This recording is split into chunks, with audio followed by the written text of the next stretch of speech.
What's up, friends at Momentum? I'm so glad to be able to be with you this morning, even if it's only virtually. My name is Bert Crabb. I'm the lead pastor of True North Community Church in Long Island, New York. Pastor Dan and I have been buddies for a long time, and I was hoping, and he was hoping that I might be able to come there and speak in person at some point soon. Obviously, that's not working out right this second. So what I wanted to do is drop in with a quick video just to say hello and good morning and to welcome anybody who might be visiting for the first time today.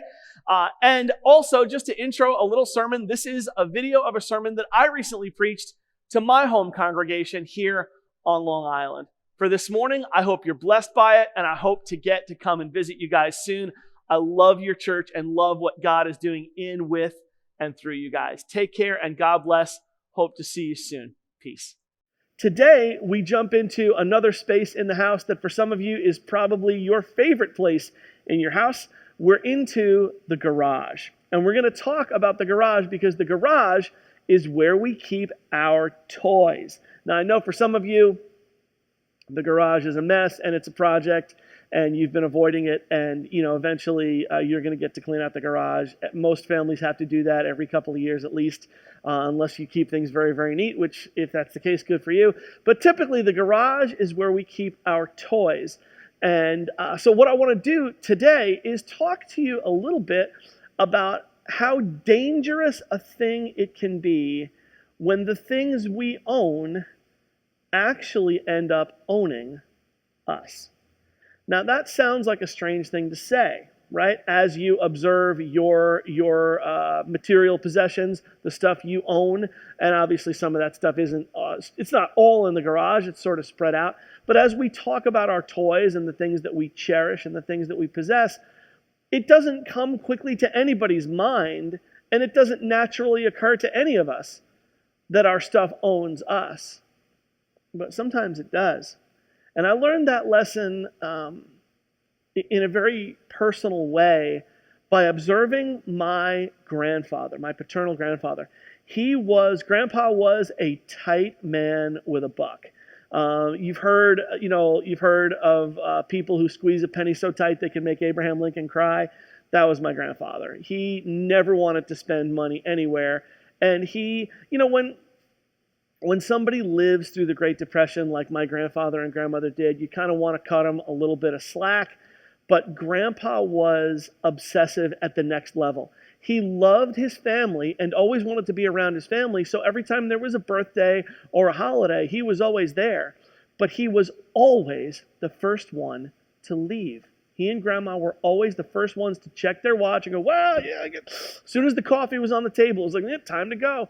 And it wasn't that he didn't want to be around his family. He was nervous to be away from his house. There was constant fear in his mind that somebody would break in and take something from him. He actually had boards. He would board up the back windows of the house even if they just went out. Grandma and Grandpa, if they went somewhere in the car, one of them would have to stay with the car while the other one went into the store or the bank, because somebody had to make sure that nobody did anything or stole the car. The time that this came home to me most powerfully was one year when I was in college. It occurred to me that my grandparents never went out to eat. Going out to restaurants was not something that they ever did. And my grandmother's birthday was coming up.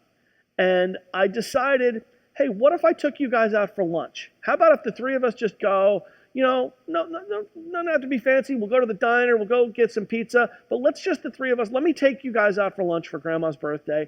And when I pitched it to them, they were like, wow, that would be wonderful.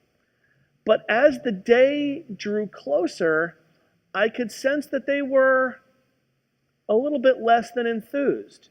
And I called, her birthday happened to fall on a Tuesday, and I happened to call, I called on Monday night to confirm, and she said, yeah, I don't know, sweetie. And I said, Grandma, what's up? Is everything cool? Are you all right? And she says, everything's fine. It's just that tomorrow is the day when our Social Security check comes in the mail. To which, she said those words, and it didn't I didn't understand, probably as many of you don't understand. I'm looking at her going, or I was on the phone with her and going, Grandma, what does that have to do with pizza? I don't understand. Like, okay, that's great. What she was saying was, we have to be here when the Social Security check comes in the mail. And we're not sure what time the mailman is going to get here, because if the mailman gets here while we're out to lunch with you, there will be an interval of time during which someone could steal the Social Security check out of our mailbox. And I'm getting emotional just thinking about it, because it was in that moment clearly that I understood that my grandparents didn't, on paper, they owned their home. Their home owned them. They were prisoners. And it occurred to me how dangerous a thing it is when our possessions take such a prominent place in our life, and our finances and our stuff take such a prominent place in our life. It's really, really slippery. It's insidious, and we don't always realize it's happening. But that stuff can take over, and that stuff can end up owning us. Listen to this from 1 Timothy chapter 6. Yet true godliness with contentment is itself great wealth. After all, we brought nothing with us when we came into the world, and we can't take anything with us when we leave it. So if we have enough food and clothing, let us be content. So godliness with contentment is itself great wealth. This is the Apostle Paul saying, look it, if you can be content, that's the same as being wealthy. Contentment is wealth. So if you have enough, this is what he says, if you have enough to eat, if your basic needs have been met, contentment is something you can choose. Can you choose today to find contentment? I think we can. So, and if basic needs are not being met, listen, we need to know about it. I said this a little earlier. I'm just going to hit you with this again. If you today don't know where your next meal is coming from, you need to reach out to us. I don't know what any other way to say it. You need to let us know, because we would love to take care of that. If your basic needs are right now, if you're food insecure, or your basic needs are not in place, please let the church step in and help, because that's what we're here for. That's what we want to do. That's what our outfit is about. But if your needs are met, my basic needs are met, I'm not worried about where my next meal is coming from. All you have to do is glance at me to see that I'm not in danger of starving to death. I'm okay. I live indoors. I'm going to be all right. Now, does that mean all my finances are great? Does that mean that my retirement stuff didn't take a big hit in the middle of all this? No. All that stuff is up in the air for me. So my choice, my struggle now is, even though things might not look the way I want them to, I am going to choose contentment. I'm going to decide I have enough, and God is my source. My source isn't going to be all these other things. All these other things are going to serve me and remind me to praise God, but they are not going to be things that I live for or obsess over. Next verse I want to hit you with is same exact passage, 1 Timothy chapter 6. This is verse 9. But people who long to be rich fall into temptation and are trapped by many foolish and harmful desires that plunge them into ruin and destruction. For the love of money is the root of all kinds of evil. And some people, craving money, have wandered from the true faith and pierced themselves with many sorrows. For the love of money is the root of all kinds of evil. Does that mean money is the root of all kinds of evil? No. It's the love of money that's the root of all kinds of evil. The love of it, the desire for more of it, the obsession with it. And some who are rich, and guys, that's us. And some who long to be rich, right? Now you could argue, we've talked about this before in church, globally speaking, we're rich. Every one of us, okay? If you're globally speaking, if you live indoors and you have enough clothing and enough food and you've got hot and cold running water and you sleep someplace warm, globally speaking, you're rich. But that doesn't quite satisfy us, does it? Right? The longing to be rich. In our mind, that's not rich. Rich is some other person. Rich is somebody, wealthy is some other dude who lives in a much bigger house with much fancier cars. And what the scripture is telling us is that people who long to be rich, who are just obsessed with more and more and more, often pierce themselves with many sorrows. And that tendency, that desire for more and more and more, can take you far away from God. Jesus himself tells us, don't build up treasures here. Don't make your life about your stuff. Be careful how attached you are to the toys in the garage. This is Matthew chapter 6. Don't store up treasures here on earth, where moths eat them and rust destroys them, and where thieves break in and steal. Store your treasures in heaven, where moths and rust cannot destroy, and thieves do not break in and steal. For wherever your treasure is, there the desires of your heart will also be. So let's ask this, because this comes up once in a while when we talk about material possessions. Is it wrong to have nice things? I mean, is that bad? Is it bad to have nice stuff? Is it wrong to have a nice car or live in a big house or have No. No, that's great. That's perfect. That means you've been blessed. The question is, are you allowing those nice things to do their job? Those nice things have a job to do. And their job, let me tell you what their job isn't. Their job isn't to be the center of your attention. Your possessions, the job of your possessions is not that you might gaze at them each day and cherish them each day and long for them each day, and that you might look over your vehicles, or maybe let's ask this: where is your treasure? I mean, the garage serves as an apt analogy, but where's your treasure? Is it in a jewelry box? Is it in a safe? Is it password protected on your brokerage account where you check your 401k balance? Is that where your treasure is? Is it in a closet? Is it a collection of things that you just love?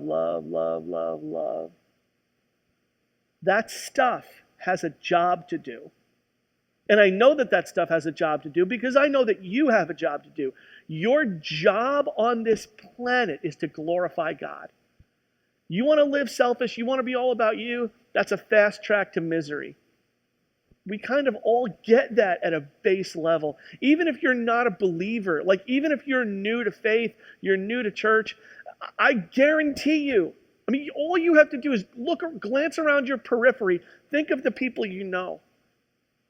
The most selfish people you know are usually the most unhappy. You want to live a full life, a satisfied life, you're going to have to figure out how to live an outward bound life. And that begins with honoring God. Your job on this planet is to glorify God, and God is most glorified in you when you are most satisfied in Him. So if your greatest satisfaction is in your possessions, if your greatest satisfaction is in what's in the garage or what's in the safe or what's in the 401k account, if your greatest satisfaction and your treasure and the thing you cherish is a collection of things or some stuff that you've accumulated over the course of your life, not only will your stuff not be able to do its job, your stuff will become competition for the Lord in your life. God will now have to compete with your stuff to gain your attention and your affection.